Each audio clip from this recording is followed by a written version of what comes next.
So I did write down a sentence that shows how you can tell when people want to sound impressive, but all that comes across is a bunch of nonsense.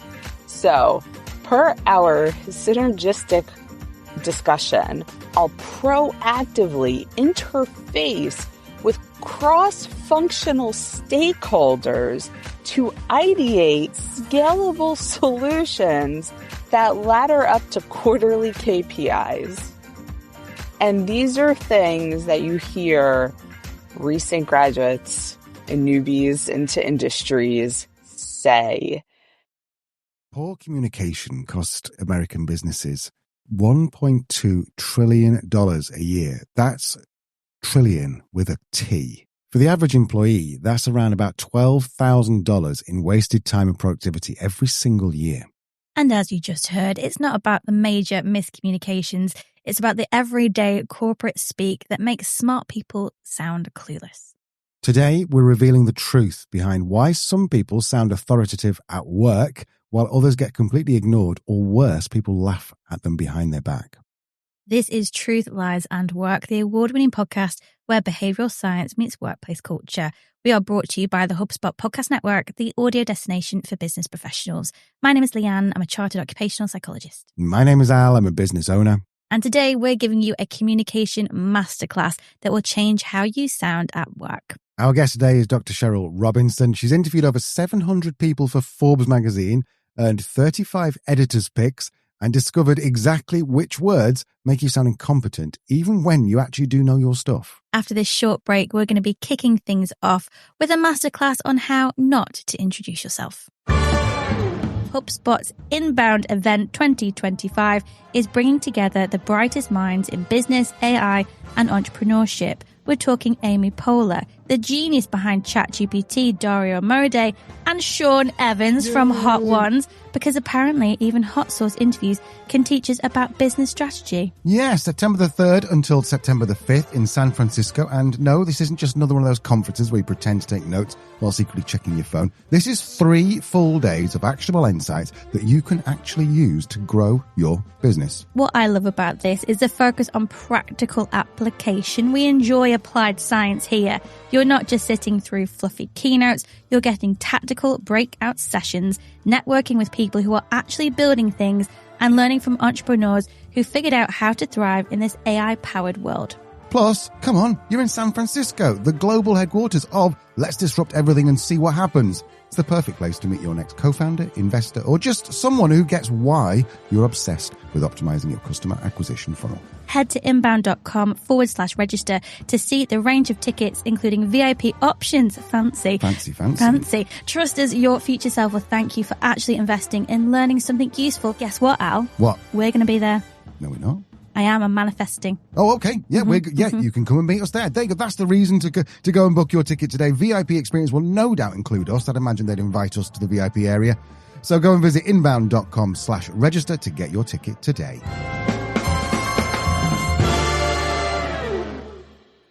Welcome back. Let's go and meet Dr. Cheryl Robinson. And as promised, we start with some tips on how not to introduce yourself. We're talking about communication, right? So here's a tip I'm going to give everyone.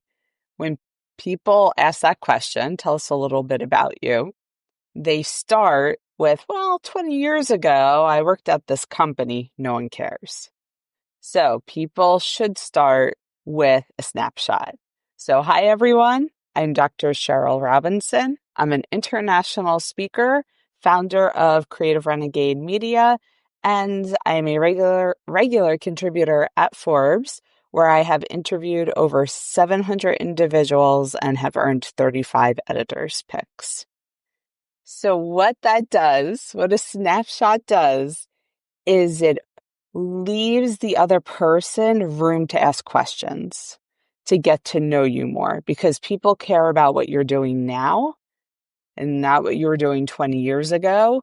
But that snapshot, then when they ask you questions, well, how did you get to where you are? Then you tell them about the 20 years ago, and that shows them the foundation as to why you're doing what you're doing now. There's some lovely psychology here. What Dr. Cheryl just demonstrated is a clever use of both the primacy and recency effects, which are both examples of cognitive bias. So in English, that basically means that our brains are wired to latch on to what we hear first. That's a primacy effect.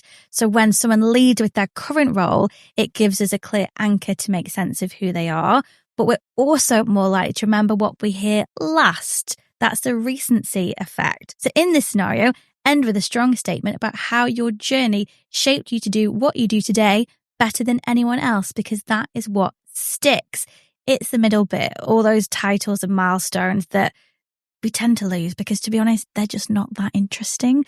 So if you want to leave a powerful impression, structure your story with intention, lead strong, end strong, and keep the middle bit short. And from a business perspective, this obviously saves everyone's time, including yours, because if you're at a networking event, for example, you can have 3 meaningful conversations instead of just one where you ramble on.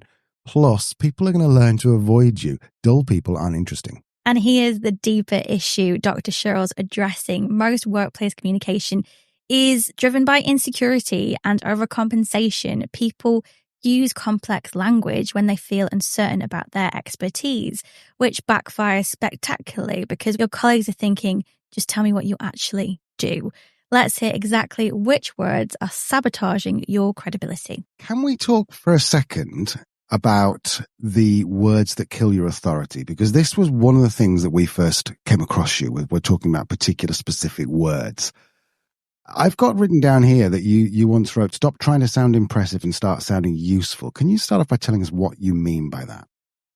Yeah, when you listen to newbies in industries, recent graduates, they use a lot of fluff and jargon that should not be added into sentences. And you want to show the value that you bring and what current project for the company you're working on. So I did write down a sentence that shows how you can tell when people want to sound impressive, but all that comes across is a bunch of nonsense. So, per our synergistic discussion, I'll proactively interface with cross-functional stakeholders to ideate scalable solutions that ladder up to quarterly KPIs. And these are things that you hear recent graduates and newbies into industries say. There is so much in that sentence that could just be cut down to talking to our partners and we'll get back to you on what we're working on. That is how you can break down that sentence. And I wrote an article about how when people use fluff words or too many fluff words, too much jargon, that it makes you sound like you're new and not know what you are talking about. And as you climb the ladder, people get more to the point. Is it an insecurity, do you think, that people are trying to hide behind these fancy terms? 1, I think it's insecurity. 2, I think that it's just people thinking that they are, quote unquote, the best thing that's ever walked out of college. And 3, I think it's what they're taught. And when you have young professionals going to networking meetings for young professionals, this is what you hear all the time. But instead of going to young professional networking groups, they should be going to just regular networking groups. And then they would understand, oh, people above me at different levels, they speak differently and they act differently. But when you have a room full of early 20-year-olds, that's all you're going to hear. So you think that's the correct way to do it. So what about another one of my bugbears, the corporate speak, the I'll circle back, we'll revisit in Q2 and all this bullshit? What? Like, Tell me, you're an expert in this. Why do people talk like that when they clearly sound like an idiot? They do it because out of habit. And everything that we do, even as leaders, is rooted in habit. So if you have received praise at a meeting where that may have been one of your phrases, you're going to keep saying it because who doesn't like to be recognized, right? Who doesn't like the pat on the back? But there is the corporate jargon that it needs to go. 100% needs to go. So imagine you are in one of those organizations where everyone else does talk like this. And they're saying, well, we do this, we deliver shareholder value for contextualized, etc. And then you just go, well, all I do is I just make sure that your sales graph goes up and to the right. I would feel like people are going to think I'm stupid in that organization because I don't talk the same way as they do. So I feel differently. And I'm going to use a fluff jargon word that needs to go, but I would feel like a trailblazer in the corporate or in that corporation because I think so many people think it, but they are afraid to just say it. And we've all been in meetings that should have only been an email. And how many times do people rely on the small talk when all you want to say is, here's why we're here, this is what we're doing. And you would be the hero of that meeting. So I always tell people that you can say, I bring value, but where's the data? How do you bring value? So by saying, if everyone else is saying, well, I bring value to the stakeholders and this is what we're doing, when you come in and directly say, I've raised sales by 93% for X company and our projected rate is at another 50% for next month. Oh, okay, next, move on. People are going to applaud you because the meeting is going to go quicker. People often use big words when they're feeling insecure. Psychologically, it's a form of masking or self-protection. If we're not sure we belong in the room, then we try and prove it by sounding clever. But here's the catch. Research from Princeton shows that this has the opposite effect. Overcomplicated language makes people think you're hiding something and that you're less intelligent. So if you want to build trust and credibility, keep it simple. Yeah, and we've already found out that senior executives become more direct as they gain the confidence because they know their time is valuable. They cut straight to the results. The highest performers don't say things like, I strategically leverage cross-functional synergies to optimize revenue trajectories. They say, I increase sales by 90%. Yeah, and communication isn't just about word choice. Dr. Cheryl's about to show that knowing when to stay quiet can be just as powerful. Strategic silence is a leadership skill. Was that something you said?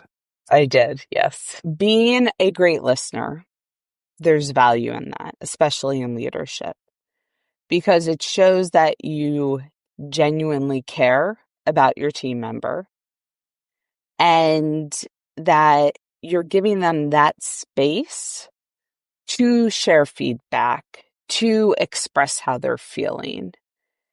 And a lot of leaders are used to just constantly speaking. And it's like being in a relationship, especially a new relationship where there's that awkward silence. And it's, should you say something? Shouldn't you say something? When studies show that if you can be comfortable not talking, being silent around someone, that means that your relationship is extremely strong because you could just be in each other's presence without having to fill that air. And I believe that to be true in leadership, that there is a time and place when you just need to take a step back and listen to what is going on around you, because that's where you're going to learn the most valuable information that is going on with your team. If I'm a leader sitting in a meeting, there's 6 people of my team around us, and we're all talking, and I'm using this strategic silence to allow them to talk so I can listen. I think I might be concerned. They think I don't know what I'm talking about. I don't know anything. So that's why he's staying quiet. Am I thinking about this the wrong way? Yes and no. Because my follow-up question to you would be, what is your relationship with those team members? Have you built trust? Are they open with you in general? Do they support you? Do they manage up? And if you answered yes to all that, then no, I don't think that they think you're an idiot. I think you're doing your leadership thing. You're assessing the situation. You're listening to what they're saying. And then you could be one of those quiet leaders who then all of a sudden say something so profound. The whole team goes, oh, yeah, we never thought of it that way. Yeah, this is what we need to do. But now, if you're one of those leaders who you just use the jargon, the fluff whenever you talk, you never ask them how they're doing, what stress they might be under, what are some of their project challenges. Yes, I think they would think you're an idiot if you're not saying anything. Let's imagine that someone is now sitting with their senior leadership. So there's all their bosses and their bosses' bosses, and they're at the table and they're a little bit excited, intimidated, but they also want to, play the strategic silence from Dr. Robinson's playbook. You shouldn't be silent the whole meeting. You shouldn't interrupt. You also shouldn't use the jargon. And I think when you become a leader, you know when to interject. Or let me rewind. Good leaders know when to interject. And I don't think they see silence as weakness. They see it as you're waiting for your moment where you're the expertise to chime in as to what to do. I think a lot of times, and this is just my personal belief, is that when you get to those top, C-suite level positions, they do invite a lot of people to meetings, and there's so many chefs in the kitchen that they don't know how to handle it. So if you're one to just be self-aware and know when to interject, I think they see that as great leadership and someone that they can trust, because you're not just trying to fill the air. You're not just trying to BS them with fluff words that mean absolutely nothing. But when you speak, it's valuable. So let me tell you a story. And I learned this early on. I interviewed this woman probably month 3 of having my column. So I was a newbie. I asked her, so briefly tell me how you got to where you are today. And typically people take about 5 minutes to share that story. So it took 45 minutes. Now, bad on me. I should have cut her off at marker 10, but I just let her talk because there were some key nuggets, in there that of information. I was like, okay, but she talked and talked and talked. And after that, at the 45 minutes, when she was like, oh, so what are some of the other questions you have for me? I said, no, we're good, because I was so zoned out at that point. But I said, I will never, ever do that to myself again. And the best interviews I have last 10 minutes. If they know how to share their stories, 10 minutes, we're good and we're moving on. Have you got any tips or any perhaps some magic phrases that people could use, which is a nice way to say, dude, just stop talking for a second? I feel like we should be so blunt. Deep in my heart, I wish people could be blunt. What I would say, and what I do say during interviews when I need them to stop their train of thought, is I say, excuse me. I do say, this is interesting. and maybe we can talk about this later on in the interview. I would really like to talk about what you said 5 minutes ago about X. So in meetings, I don't think it's rude because you know those ramblers. You know the people who like to share every minute detail. And it is, excuse me, thank you for sharing that. Can we now shift our focus to X? And when you add the can, you're opening up that question as if you're giving them the control, even though you really have that control. And from my perspective, it is not rude because you can always tell them, we can talk about this afterwards. For right now, let's talk about X. I've got a note down here that that smart leaders skip small talk. Now, I understood that as like, "Hi, Sandra, how's your day being? How's Dave the dog?" That's not what you mean by small talk, do you? No, it is. Small talk helps. Small talk definitely helps build relationships within the company, but it also, there's a time and place for it. And if you're early to the meeting, I am chronically early all the time. So I plan my schedule so I have at least 15 minutes before my next meeting. That's when the small talk should happen. That's when, hey, what are you watching on Netflix? What's your latest, favorite song? But as soon as that time comes, it should just be, we're all very busy. We don't have that much time. Let's get to it. It's when the meeting starts and the leader opens up with, so what's everyone doing for the weekend? Oh, now you're in for the long haul.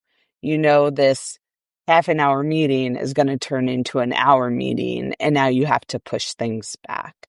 So there's a time and place for the small talk. And I believe people respect leaders more who are punctual. Well, at least I do. So if I'm 10 minutes early to that meeting, yeah, I'm talking about Netflix. I'm talking about what I'm doing for the weekend. But when it comes to that meeting time, get to the point. Let's move on so that we can accomplish things. There have been studies where corporations have scheduled so many meetings, it leaves zero time for the employees to actually work on their projects. So I've interviewed a company where they said every single Wednesday, no meetings on the book. They cannot meet with anyone, because that is their productivity day, because all their other time is just overloaded with meetings. Is there any organization you can think of which has nailed this meeting? I know that Basecamp is very famous for having asynchronous communication, no meetings. Is there any company you can think of that does this really, really well? Honestly, no. I think that's one area of business that people, if someone could find an actual formula that works, I think they would be a gazillionaire after writing that book and that formula. Let's imagine that the Prime Minister of the UK just suddenly appoints you the Minister for Meetings. And so you're allowed to set the criteria for a meeting. Then it's illegal to break some of your rules. What sort of things would you mandate? You have to be there at least 5 minutes early. If you don't get to the point, we cut you off in 2 minutes. Because unless if it's this ginormous presentation that you're rehearsing for fundraising, people should be able to convey their message in 2 minutes. And if you cannot, you're getting cut off. And then you can share the rest of it in an email. And no meeting should go over 15 minutes or in half an hour, depending on the level of severity of that meeting. Dr. Cheryl just revealed something really crucial about workplace dynamics. Comfortable silence signals established trust, but only if that trust exists already. Without it, staying quiet can make you look like you're a bit out of your depth. This is about perceived competence. When people trust your expertise, they interpret your silence as thoughtful consideration or reflection. When they don't, the same silence reads as confusion or incompetence. Also, notice the psychological framing, can we, creates collaborative language while establishing control. It's what researchers call soft authority, leading without triggering defensiveness. After this short break, we'll hear 5 of the most powerful words you can use in the workplace. Don't go anywhere. Billion Dollar Moves, hosted by Sarah Chen Spellings, is brought to you by the HubSpot Podcast Network, the audio destination for business professionals. Join venture capitalist and strategist Sarah Chen Spellings as she asks the hard questions and learns through the triumphs, failures, and hard lessons of the creme de la creme, so you too can make billion-dollar moves in venture, in business, and in life. Maybe start with episode 124, where you're going to hear how industry giants from Canva to YouTube define leadership. Listen to Billion Dollar Moves wherever you get your podcasts. Welcome back. So when you do speak, Dr. Cheryl says there are 5 specific words that instantly boost your credibility. One of the articles you wrote was about the 5 words that successful leaders use. And we even did this in one of our news roundups. I think that's how we've met you in the first place. Can you just tell us what the 5 words are and why they are so important? Because, together, curious, noticed, and yet. Because, think about it, if someone says, you're fired, and that's the end of the sentence, well, why? So you want to add that because it gives the why. And then when people have the why, they can get behind you. Maybe not why you're fired, but around other stuff. Together shows the collaboration. We're all in this together. It's not me versus you. Curious. It's not, oh, that was the most stupidest thing I've ever heard anyone say, which would not make you a popular leader. But if you say, wow, I'm really curious of how you got to that conclusion, can you share more? That opens people up and it lets them explain their why. And I like to use the word, oh, that's really interesting.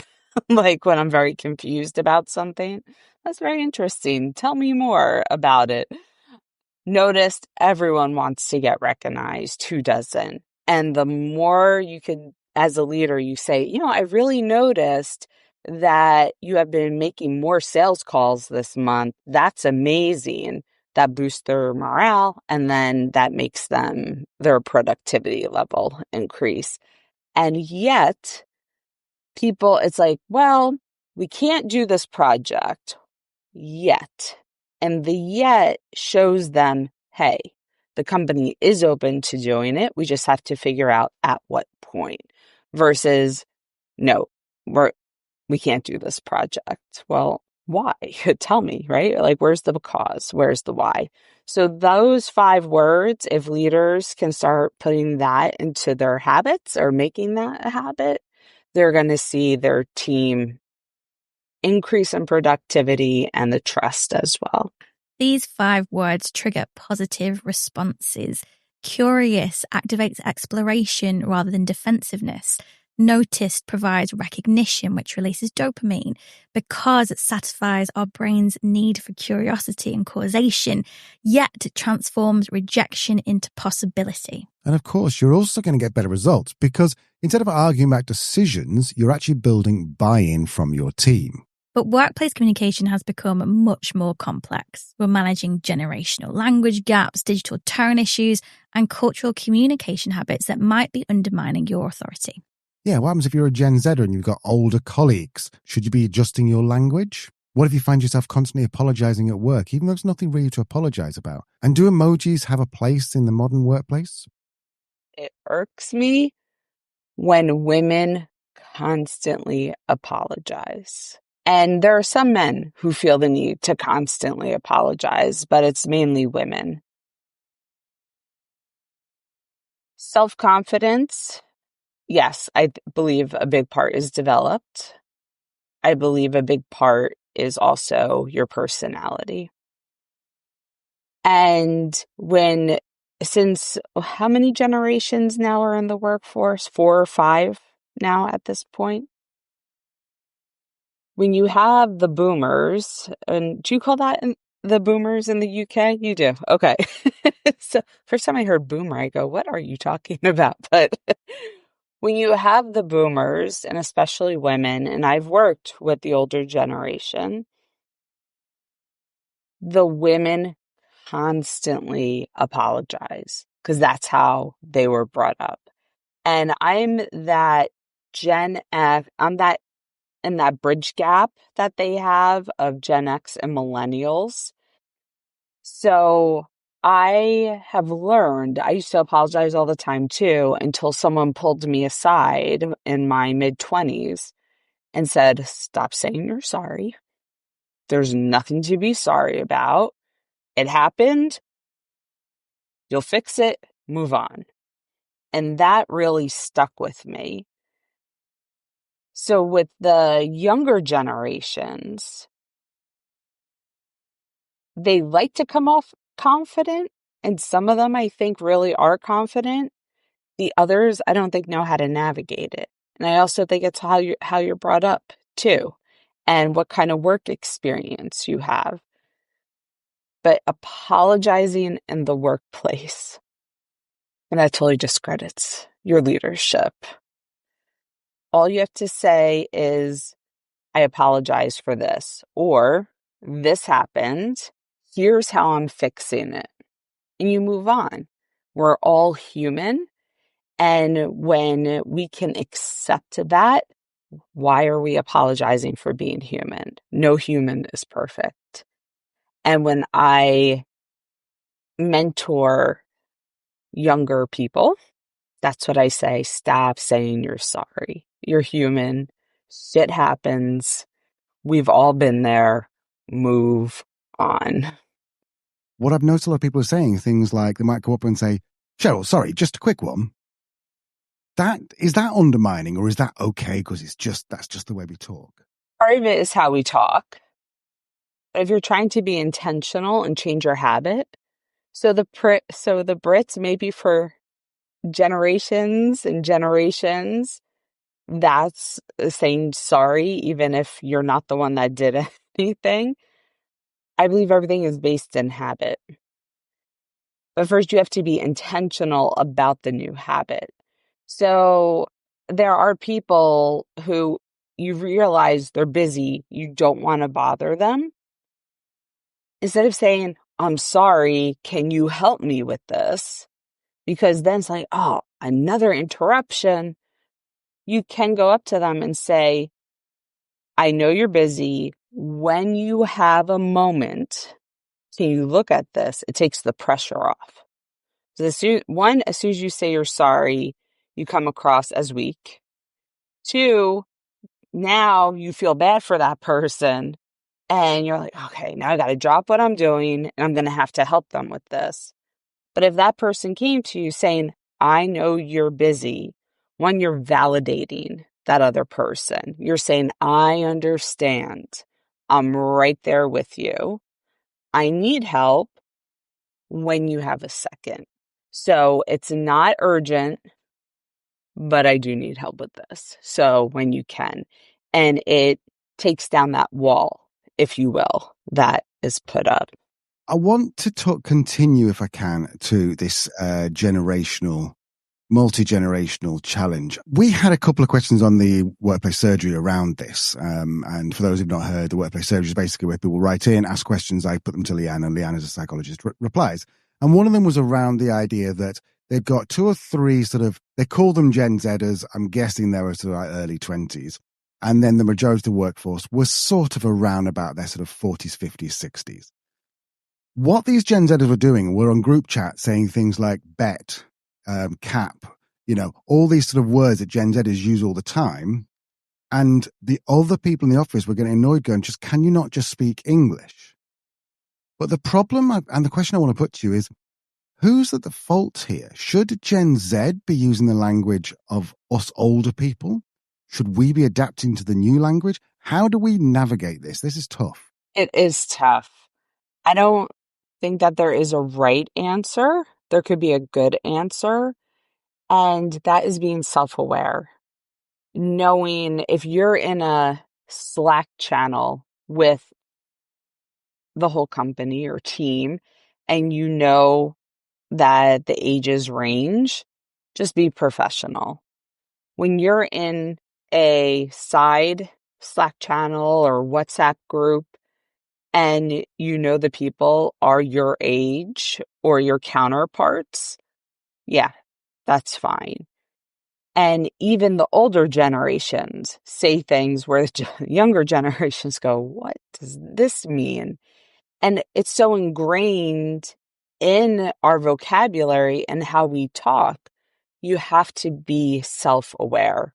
And that is what's lacking at all levels of the company is self-awareness. So the good answer for that is just be self-aware. And if you're in a large group chat, just talk professionally. I have younger cousins. I go, what does no cap mean? What does spill the tea mean? It's so out of the loop. But I would never, I don't even use the lingo from my era when I know who I'm talking to or who's in that group chat. And that's what people have to be aware about. If we're told to bring our whole selves to work and then we're having to adapt to talk to different people, that feels like they're two sides of a coin. Bringing your whole self to work does mean that you're self-aware and professional. People misconstrue what that means. Your whole self. Your whole self coming to work. Yeah, you could talk about your kids, your family, but if you're bringing your whole self, do you talk about your financial issues? Do you talk about the fight that you had with your best friend from grade school? Maybe to a few people, but not to everybody. So you're monitoring what you are saying or what you are sharing. So I think that lingo, that professionalism, that is part of your whole self. And you should monitor that because you are monitoring everything else. Do you come to work letting everyone know in the company that, for a woman, oh, I got my period, my cramps are horrible, I don't think I'm going to get this project done? No, you're definitely not doing that. So if you're not doing that, you should be able to control how you speak and intentionally use words that everyone understands. Do you want to talk about emojis for a second? Is it cringe for someone older to use emojis, assuming they're using the right ones? Is it cringe for them to use them in text messages? When emails and text, you lose tone of voice. You lose how the person says it and where you can hear their intentions, whether it's a joke or whether they're serious. And there's companies out there that tell people you must use emojis in your emails, in your email messaging. Yep. I'm not going to say which ones. They're very, very big brands, but it's because so many leaders would message someone and the team member would be very upset because they thought the leader was mad at them or offensive or whatever the case may be, is because we can't see their facial expressions. We can't hear their tones. So they have to use emojis within their messaging so that people understand where they're coming from. And I think it's fabulous. Dr. Albert Mehrabian's, he has the 70-38-55 principle rule, where your message, 7% of your message is words, 38% is your voice and your tone, and 55% of your message is perceived by your body language. And when you're just talking about email or text, Slack messages, you lose all of that. All you have left is that 7%, which is your words. So I think emojis is really good at helping get that message across. Great leaders use something called contextual code switching. It's where we adapt our communication to the audience we're speaking to. And you do it all the time too, whether you realize it or not. The way you talk to your boss is different from the way you talk to your colleague or your best mate or your nan. That is contextual code switching. And great leaders use it intentionally. It's not about being fake. It's a sign of emotional intelligence and genuine respect. Because the best leaders don't just want to be heard. They want to be understood. And remember Dr. Cheryl's rules about meeting. They're not about efficiency necessarily. They're about respect. When you protect people's time, they trust your leadership. And this breeds reciprocity. When somebody respects your time, you're more likely to respect their authority. It's a fundamental principle of influence. Really, everything Dr. Cheryl has taught us comes down to one principle. Authority comes from making other people's lives easier, not from impressing them with overcomplicated vocabulary. You can, of course, find Dr. Cheryl on LinkedIn. Just search for Cheryl Robinson. And if you stick Forbes at the end of your search, she'll be the first one that comes up. You can also go to drcherylrobinson.com, where there's much more information about her. Let's just rejoin Dr. Cheryl for some final thoughts. If there was one thing that you wanted listeners to take away from this, just one change they could make, can you think of one? Be intentional with your words. Practice with a team member, practice with your partner, friend, parent. Be intentional. Take that pause before responding quickly. Take the pause, say, what am I trying to get across? What words in tone, facial expressions is going to get me there, even if you have to use an emoji. And that's a point. Great communication isn't about sounding impressive or using all the buzzwords. It's about being intentional with your words so that other people feel valued and heard. So if you're a manager or a leader, ask yourself this. When was the last time you sat in a meeting and you really listened instead of just waiting for your turn to speak? And when you did speak, did you use words to be helpful or to make yourself look impressive? Because that's how authority is really built, not with impressive phrases or corporate jargon, but with respect. And respect is earned one conversation at a time. This is Truth, Lies and Work. We'll see you next week.